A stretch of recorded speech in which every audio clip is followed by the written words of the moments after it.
Well, coming out the backside of the bye week with the starting quarterback, and Eric, let's get into this last week. How do you spend the week just getting yourself ready to attack the last third of the year? I mean, just a lot of sleep and a lot of recovery, just treating your body right. So I was out. That's what I was focused on, and I'm feeling great going into Florida State. When you see how the season was broken down this year with 8 games, the bye, and then 4, how important was that idea really just for the whole team? I think that's a great, a perfect schedule, honestly. You know, you got the 8 games, but I mean, the games in November are the ones to remember. That's what Coach always says, so really got to push through now. I think every coach has ever said that. Well, Coach Mack, that was a favorite saying of his as we got to this time of the year. So how can you remember these games well and be set up here for this last month? You just got to come in every game and you got to execute.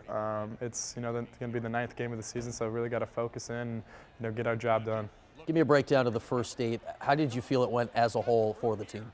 You know, I thought it went well. I thought we left a lot on the plate. There was 1 or 2 plays, one play each game that could have, went from 4-8 or 4-4 to 7-1 or 8-0. So you can't look back on it now. Now we just got to focus on the future and what we can handle. Any one of those plays lingering in your mind here as you attack this part? The only thing that's getting me is going through the next 4 games. All right, getting into these last 4 games, FSU and Louisville not quite up to expectations. Wake and BC well beyond expectations. How does that play into how you guys look at this last month? Florida State's still Florida State defensively. They lost their quarterback, but at the same time, they got everybody coming back on defense. It's a very veteran defense, so really them losing their quarterback doesn't affect us because we play offense, and we're still going against the same defense that they have. So I got a lot of respect for them, and they're hungry, and they're going to be coming out. When you look at this Florida State team, yeah, they're 2-5, but do you see that, or do you see Florida State out there? I still see Florida State. Because we're 4-4, but I don't think people see us as the same Syracuse that we used to be. You mentioned their defense. How about your defense? Mm-hmm. How well have they played this year? Our defense they've been awesome. Zaire and PJ, they've been doing great. The defensive line, Chris Slate and Caden Samuels, they've been getting a lot of push, and it's making it hard for those quarterbacks. And I don't think quarterbacks want to go against that defensive line anymore. How does that change what you have to do on offense, where you can go out there and know the defense is going to help you out? So does it leave you to press less, or does it change anything at all? It doesn't really change anything for me. Offensively, we have one job, and that's to score. So it's been my thing. So defensively, they have their job. We got our job. So let's go back to Miami a couple weeks ago now. Different than it has been in that you guys ran the ball all over the place, and the passing attack maybe wasn't there. What worked so well in the running game for you? I think it was just the offensive line. They were getting great push, and Dante Strickland was running the ball hard.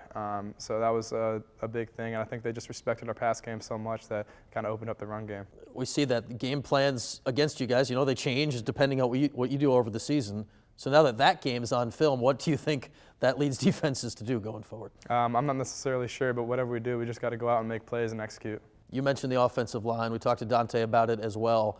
How different is that group from game 1 to where they've come? They're a lot different, and the crazy thing is they're still growing. They're still so young, making some mistakes here and there, but I'm excited to see their growth, and especially in November as they bear down. So I'm really proud of the way they've been handling things. Before this last week, I think the previous couple games we talked about the idea of the pass set up the run.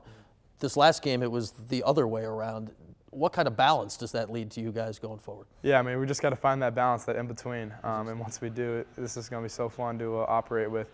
But it's November, so we really got to start clicking on that now. Lastly, Eric, you guys have beaten Clemson, Florida State's here. It's been very rare anybody's been able to beat them both in the same year. It hasn't happened since 2010, just because they've been so good. What would it say about where this program is going if you can pull off both of those in the same season? We just really got to go out and do our job, but not necessarily what it's going to say about the program, as long as we can, finish strong in November. So that's all we got to do. All right, Eric, good luck this weekend, this month. Appreciate it. That's Eric Dungey. Matt, let's send it back to you.